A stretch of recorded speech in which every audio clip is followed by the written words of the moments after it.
Demi-heure et derrière l'image, on prend le temps, comme chaque jour, de décrypter l'info à partir de photos qui font sens. C'est un sujet aujourd'hui d'actualité. Dans le contexte des législatives anticipées que l'on connaît, Gérald Darmanin a proposé hier de dissoudre le GUD, cette organisation néofasciste qu'il soupçonne d'entretenir des liens avec le Rassemblement national. Plongez donc aujourd'hui dans les origines de ce mouvement avec vous, Karim Yayaoui. Bonjour, Karim.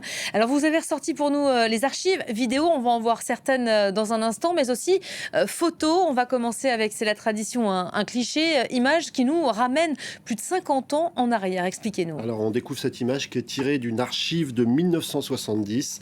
On la voit, ça a des allures de rassemblement de sectes, mais c'était en réalité un meeting de plusieurs groupuscules d'extrême droite, dont un mouvement qu'on connaît alors très peu, qui s'appelle le GUD, avec ce symbole de la croix celtique, symbole néofasciste qui deviendra leur emblème. Vous l'avez dit, aujourd'hui, le GUD revient sur le devant de la scène avec cette volonté de le dissoudre, prononcée par Gérald Darmanin, mais aussi par le leader du Rassemblement national, qui lui aussi a évoqué la nécessité de dissoudre le GUD et un certain nombre de groupes d'extrême droite, mais aussi d'extrême gauche. En tout cas, Jordan Bardella a évoqué cette piste. Voilà, le GUD, qui est un groupe au nombre de sympathisants limité, mais qui, au fil des années, a acquis une aura considérable auprès des milieux d'extrême droite. Alors, on va regarder un petit peu dans le rétroviseur. Ce GUD, groupe Union Droit, puis groupe Union Défense, c'est ça que ça veut dire, disparaît, réapparaît au fil des années, parfois en sommeil, parfois actif, ressurgissant parfois sous une nouvelle appellation, comme en 2010, où il devient Union de défense de la jeunesse, pour réapparaître sous le nom d'appellation, avec cette appellation de GUD en 2022. Alors on a parlé du GUD il y a à plusieurs reprises, notamment en 2002, lorsque un des sympathisants du GUD, Maxime Brunery, a tenté d'assassiner Jacques Chirac. On en a aussi parlé en 2022, lorsqu'un rugbyman argentin, on découvre les images de ses funérailles, a été tué par un membre de l'ultra-droite.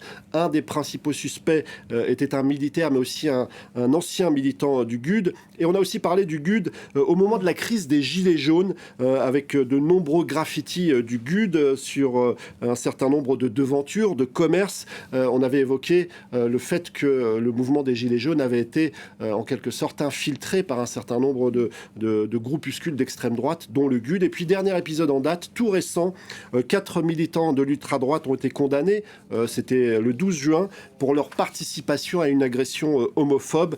Et ils ont affirmé qu'ils étaient proches du GUD et du Rassemblement national. Le GUD, c'est une vieille histoire, elle remonte à 1968. Tout a commencé dans une université parisienne. Ah ouais, on va remonter jusqu'au début des années 60 même, milieu des années 60. Eh bien, émerge en France un certain nombre de courants d'extrême droite, le courant Occident notamment, qui est raciste et nationaliste, influencé par un homme qui s'appelle Charles Maurras, partisan d'une monarchie héréditaire et d'un antisémitisme d'État, fervent pétainiste, ou encore l'influence de Robert Brasillac, fusillé en 1945 pour collaboration.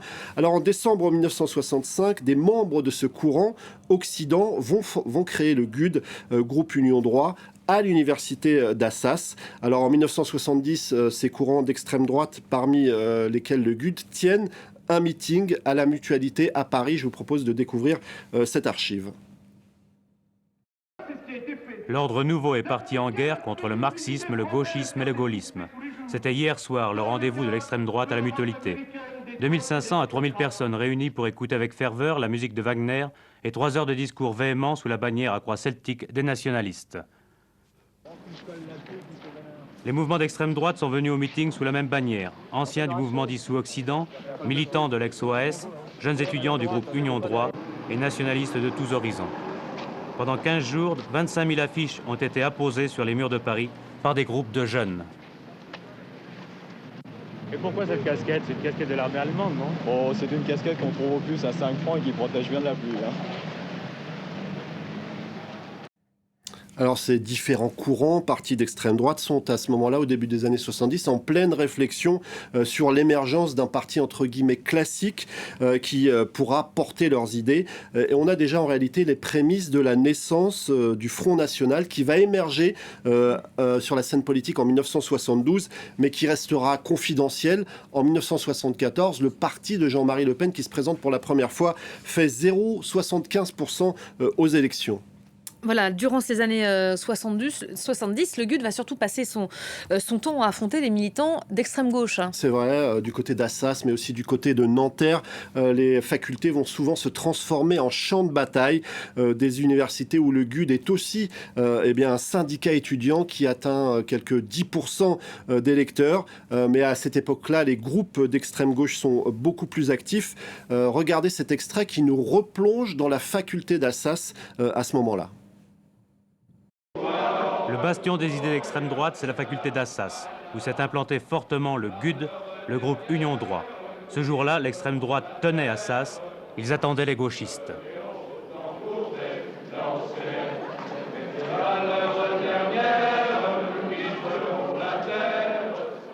Les gauchistes ont déclenché plusieurs grèves, plusieurs agitations dans cette faculté, et à chaque fois, nous avons contré. Et ça a payé. Et petit à petit, nous avons contré leur influence dans cette faculté. Petit à petit, ils sont allés de défaites militaires en défaites politiques. L'affrontement entre étudiants d'extrême gauche et d'extrême droite eut lieu le lendemain. Motif, l'extrême droite interdisait l'accès de la faculté à un étudiant israélite membre de la Ligue communiste. La police dut intervenir. Voilà, alors là, on est dans les années 70. 10 ans plus tard, on est dans les années 80. Le Front National connaît alors ses premiers succès. Le GUD, lui, est toujours actif.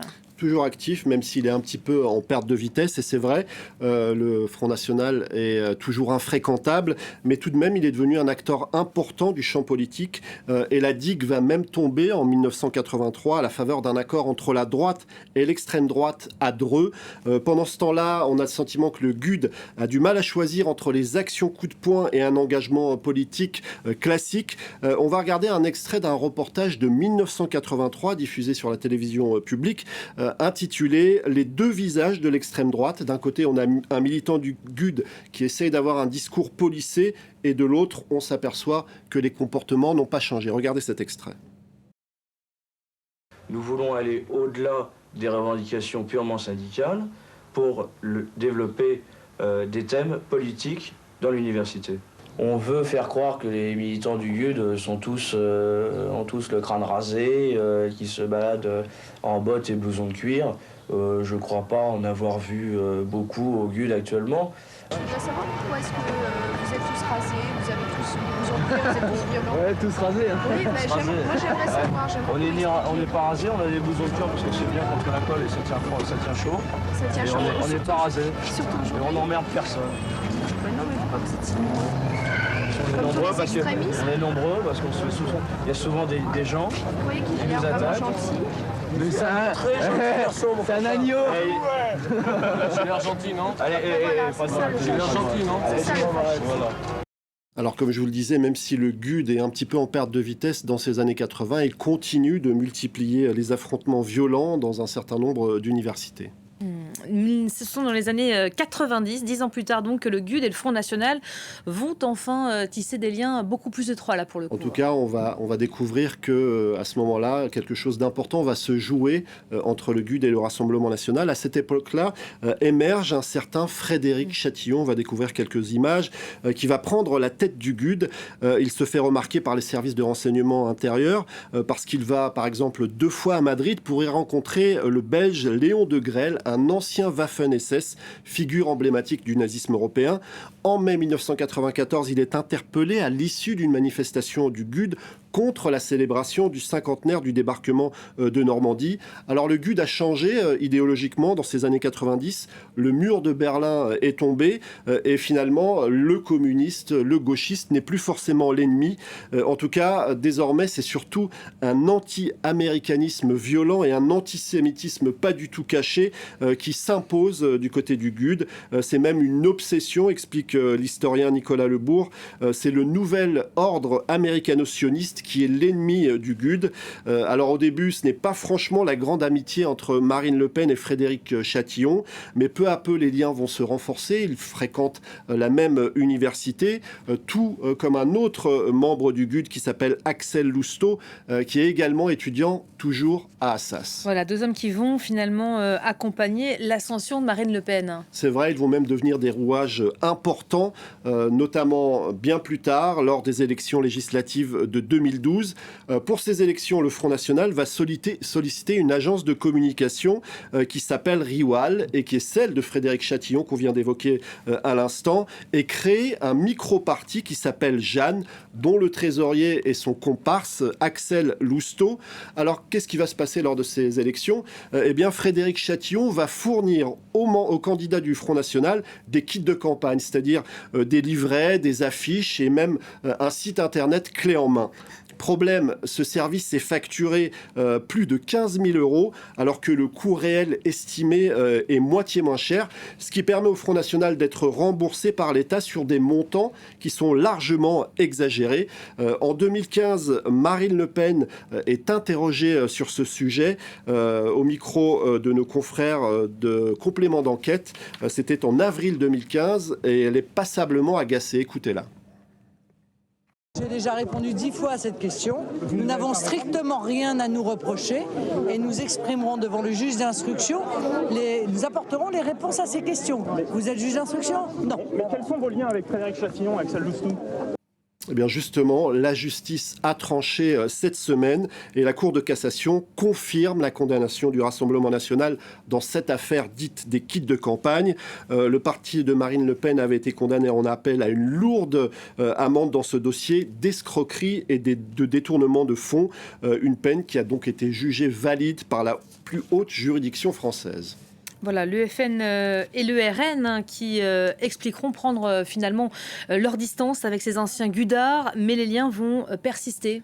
Ils vont persister. Théoriquement, du côté du FN, on explique que depuis 2017, il n'y a plus aucun lien, qu'on a pris ses distances et que les relations commerciales avec Frédéric Chatillon et Axel Lousteau appartiennent au passé. En réalité, le business va continuer à travers deux sociétés, e-politique et la société Unanime. Lors de la campagne des européennes de 2019, cette société e-politique dont Lousteau et Chatillon détiennent 45% avait géré la communication de Jordan Bardella pour un montant, à en croire le quotidien Libération, de 400 000 €. Alors que, je vous le disais, la direction du FN avait expliqué avoir pris ses distances depuis 2017. D'après des échanges d'emails que Libération s'est procurés, en 2021, Frédéric Chatillon jouait encore un rôle important dans la campagne du RN pour les élections régionales. On comprend aujourd'hui pourquoi Gérald Darmanin, en pleine campagne législative, pointe du doigt ces relations qui ont perduré. Voilà, entend pointer du doigt par extension forcément le Rassemblement national en cette période d'élection. Merci beaucoup, Karim